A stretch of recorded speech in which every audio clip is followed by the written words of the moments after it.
Continuamos, ahora vamos a dar lectura a la segunda aliyá, Parashat Lech Lecha, del capítulo 12, versículo 14. Vamos a terminar este capítulo 12 y empezamos inmediato con el capítulo 13 y leeremos hasta el versículo número 4. Dice así: Y sucedió cuando llegó Abram a Mitzrayim, que vieron los egipcios que la mujer era muy bella. La vieron los ministros de Paró, la lavaron delante de Faraón, y fue llevada la mujer a la casa de Faraón. Y a Abram benefició por causa de ella. Entonces él tuvo ovejas, vacas, asnos, siervos, siervas, asnas y camellos. Pero castigó a Adonai al Faraón con grandes plagas y a su casa por el asunto de Sarai, la mujer de Abram. Entonces llamó el Faraón a Abram y dijo: ¿Qué es esto que me hiciste? ¿Por qué no me dijiste que ella era tu esposa? ¿Por qué has dicho, ella es mi hermana, y la tomé para mí como mujer? Pues ahora he aquí tu mujer, toma y vete. Entonces ordenó acerca de Abram a unos hombres para que envíen a él y a su esposa y a todo lo que era de él. Subió Abram de Egipto, Mitzrayim, él, su mujer, todo lo que era suyo, y Lot con él hacia el Negev.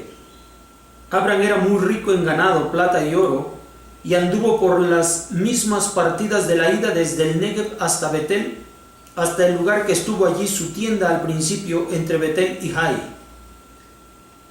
al lugar del altar que había hecho allí al principio, e invocó Abram allí el nombre de Adonai.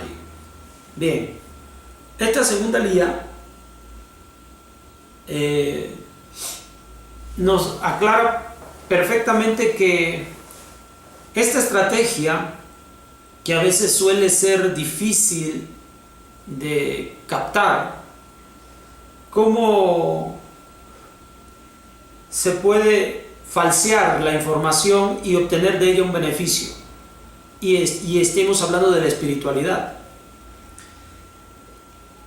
Abram lo hacía con pleno conocimiento de su entorno. Precisamente lo que inmediatamente hace la Torá en esta segunda aliyá es que efectivamente, tal cual las palabras de Abram,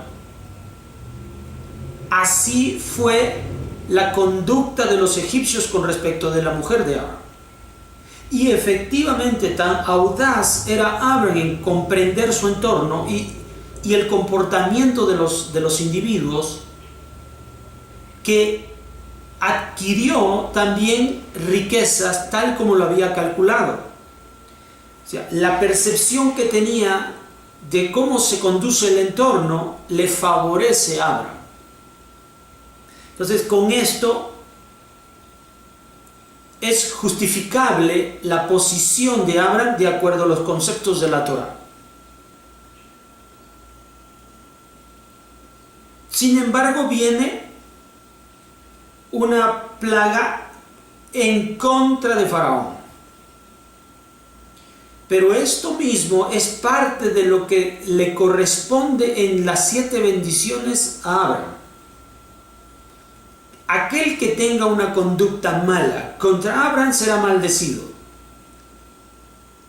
Pero también aquel que tenga una buena acción contra Abram será bendecido. De inmediato, le es de vuelta a esta mujer.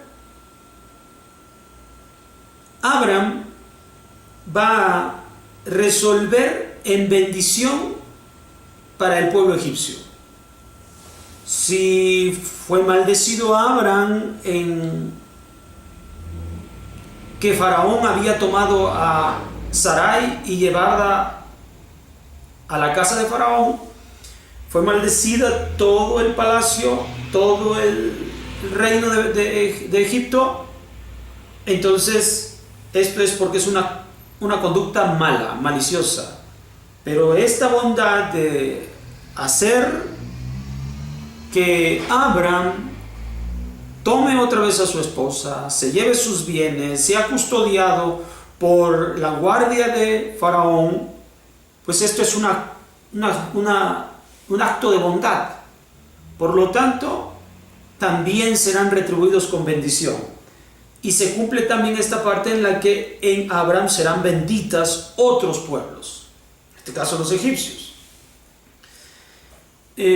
Como había quedado inconcluso desde que Akadosh Baruj Hu le ordenó a Abraham que se moviera de Ur Kasdim y después Harán hacia la tierra de Canaán, construyó un altar entre Betel y Jai, pero tiene que ir por causa del hambre y salir de ese lugar, fuera de ese lugar, a Egipto, pero obtiene lo que se le hace necesario para la subsistencia. Entonces retorna al mismo lugar donde había empezado todo. Es decir, se rebobina. Primeramente se retira y dice la Torá que regresa por el mismo lugar. Como que si nada más se abre un paréntesis para que ahora vuelva al lugar donde había iniciado. Cuando llegó allí en su mente obedeciendo la palabra de Akadosh Baruj Hu. Es decir, hay un nuevo reinicio.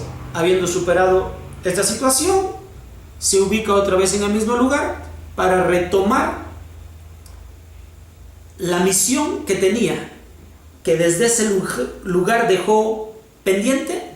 Ahora retoma otra vez su situación. Bueno, ¿qué aprendemos? Pues es bueno que nosotros sepamos cómo se conduce la sociedad y entender sus valores, cómo obtener una vez más este beneficio, no para actuar en perjuicio, sino para actuar de acuerdo a la espiritualidad. Lo decimos, no para obtener un beneficio material, sino un beneficio espiritual. Y la otra, cuando nosotros dejamos trabajos pendientes, hay que regresar para terminarlos, hay que volver para terminarlos. Todos los conceptos que nosotros manejamos, estamos hablando de la espiritualidad. Así que si tú tienes un propósito en Akadosh Baruj Hu y fuiste, saliste para lograr tu bienestar en un momento dado, tienes que retornar y retomar justo donde dejaste abandonado. No olvidar por qué razón tú saliste y debes volver. Entonces, esto es habla de la gran condición intelectual, espiritual de Abraham y de cada uno de sus descendientes de Abraham, por supuesto, y lo vamos a estar viendo en lo sucesivo. Nos vemos para la tercera liga.